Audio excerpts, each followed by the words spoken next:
Thriving Tribe, welcome back. So, today we're going to talk about finding that ever important balance between nature and technology. So, the first part is the nature side, right? We have to know our history, we have to know where we came from, we have to know how we got here in order to properly orient ourselves here so that then we can make a plan to move forward, right? So what does that mean?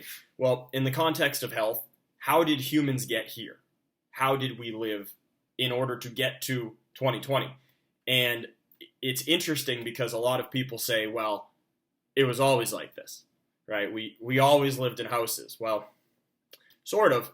Climate-controlled houses with central air, that's like 40 years. That's 50 years, right? If you were really, really rich, at the turn of the century, maybe you had it, right? So humans have almost never had conditions like this, where we're denied sunlight, where we're denied fresh air, where we're not sweating in the summer and cold in the winter. And the list goes on, whether it's processed food, right? That's at tops. Your grandparents had some pretty processed foods. Maybe your great-grandparents had a little bit of processed food in their diet, right? Added sugar, okay, you could go back a couple generations, right? But where we're at today is not what it looked like even 10 generations ago. And what it's looked like for the last 1,000 generations is not what it looked like for the last 10,000 generations or 100,000 generations. And so it's really important to place ourselves, and that's why we always stress the importance of the evolutionary lens on health and to consider what were the environments that our genes optimized for, because that's pretty much what evolution does. It optimizes a set of genes for an environment. And one of the best things that humans can do is that we're super adaptable, right? We prioritized brain over muscles and claws and over having a big gut like our primate ancestors have, or our kind of analogs on the scale of where things branch. So we're very adaptable, and that's where we get all our technology from, right? We have reason, we have the ability to future plan, we have the ability to work in groups. So we have a bunch of stuff that we should definitely tap into because that's actually part of our natural capacity. So as artificial as a computer might be, there's also a bit of it that's natural because it's something that came from within our mind in the first place, right? But to stick to like the real, like truly natural stuff, we got to know where we came from. So things as simple as how much sun exposure should we be getting? Well, the answer is definitely not as little as we are, because for tens of thousands, for hundreds of thousands of generations, we were in the sun all the time, right? Another one would be, are we supposed to ever get really hot or really cold? The answer is absolutely. Certainly our ancestors in the winter were cold most of the time in the winter. And in the summer, we're hot most of the time in the summer. In fact, for a very long time, humans never got up into the Arctic tundra area of Siberia because it was too cold until we could figure out how to manipulate the environment around us by making animals into jackets and boots and gloves and things like that until we were able to make fire. So for a very long time, humans were very dictated by their environment. And in many ways, it's a beautiful thing that we've broken out of it because there's definitely some downsides to nature, right? Like sleep outside in your backyard tonight without a tent. You're going to get eaten alive by mosquitoes. And that'll be like night one of being in nature. And it's not even that natural if it's your backyard. So there's obviously some downside. We don't want to over-glorify the past and say that's where it was, just, some Rousseauian utopia. But we do want to look at it and we want to consider, well, our ancestors were meant to sweat. Our ancestors were meant to get cold. Our ancestors were meant to be in the sun. Our ancestors were meant to eat animal products and wildly foraged vegetables, right? Like, this is what we have as genes. And there's this term called epigenetics, which is the way that our environment and our stimuli express onto the genes and cause certain genes to be active and certain genes to be inactive.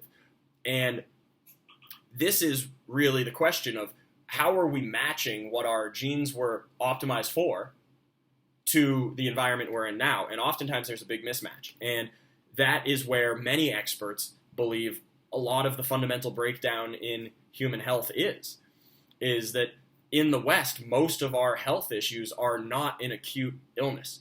And if they are an acute illness, as we've seen with COVID-19, it's usually because there was already some chronic illness that had debilitated the individual so far that some acute trauma could come in and be the last straw on the camel's back, as the proverb goes. So for most of us, the problem is some type of long-term adaptation. And we would say maybe that's a maladaptation, right?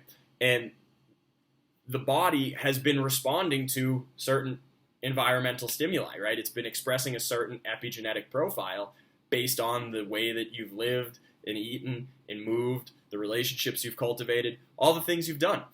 And when I look around, I look and I see a lot of people hurting in some serious ways, some chronic illness, and so many people are in a rough spot, right? Like if you yourself are not suffering from something chronic, you know at least one family member who is. And that is kind of wild. That certainly upsets me. And that's a big motivation for why I make these videos, why I talk to you, is that I want to help nudge you and inform you, maybe give you a perspective that nobody else is giving you, that there's something incredibly powerful in your physiology, in your genes, in your capability.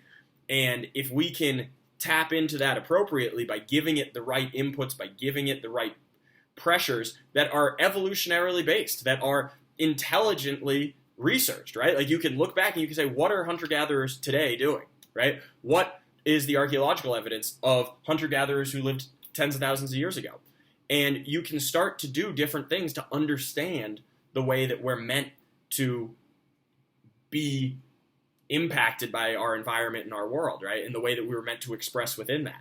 So that's the nature part. That's why we want to apply that lens. That's why that lens is so powerful. And I really hope that I've convinced you a little bit, or at least nudged you to look a little deeper. The other side, though, is that nature is not just this benevolent mother. Nature can be the alligator that eats you. So that's part of nature too. And that's where our reason, where our cognition really comes into play, because we have figured out so many ways to make our quality of life better. And it's interesting because one of the common answers is, well, just go all the way to reason, right? And it's like, well, that has some downside, right? And that's where this idea of finding balance, of finding that yin-yang, right? I'm not suggesting anybody move out into the middle of the forest and try to live the rest of their life there. That's probably not going to be the most fruitful way that you could go about your life today. But it also probably doesn't make sense to live a highly artificial life. And in fact, most humans, most of you listening, because we're using these things, right? Most of us are living way closer to the 100% artificial life than the 100% natural life. And what I want to encourage you is to try to pull some of that back and maybe put one foot in each camp, right? To say, well, if evolutionarily we were meant to have uninterrupted sleep under a night sky where you could look up at the stars and there wasn't light pollution, and okay, well, most of us don't live in an environment where we can get that, but maybe we can go camping twice a year. Maybe that's some way that you can start to get that stimulus. And now, is that enough? No. But maybe when you're in your house on a regular basis, you can get rid of all the light sources that are in your bedroom, right? You can turn off and unplug your Wi-Fi before you go to bed so that you're not getting this artificial electromagnetic field. And there's many steps you could take, right? You could buy blue light blocking glasses for when you're on the computer, right? You could get out into the sun and walk your dog for 30 minutes a day, because that starts to mimic both our activity level and our sun exposure and our fresh air and all the movement that happens when the muscles are contracting. You actually move the lymph through your body. You get neurological input up to the brain because all the joints in your body are now moving. And all of that stimulation is what your body has been expecting for millions and millions of years, for billions of years. Some parts of your system go back, right? Like the individual cells of your body, that system goes back billions of years. Mitochondria, all the organelles inside your cell. So much of your body, and each cell in your body is attuned to a circadian rhythm. So there are parts of you that are billions of years ancient, and there are parts of you that are very new and are tens of thousands of years new. which isn't that new, right? So we want to try to be as intelligent as we can, use all the reason that we have, all the science that we have to give us the best ability to express that, and then also use the science so that we can have conversations like this, so that you can live in a beautiful home, so that you can take vacations and travel places and do exciting things. Those are all great uses of the technology. But when I see people suffering, whether it's emotional and psychological issues, whether it's physiological issues, it's all the same, right? Physiology, emotion, all of it, it's all inside your body. It's all some organization of your body that is not working for you in some fundamental way. And I want to see more people fully lit up. I want to see more people fully thriving and alive and excited to be here and excited to serve and to grow. So with that, my friends, adapt and thrive. I love you.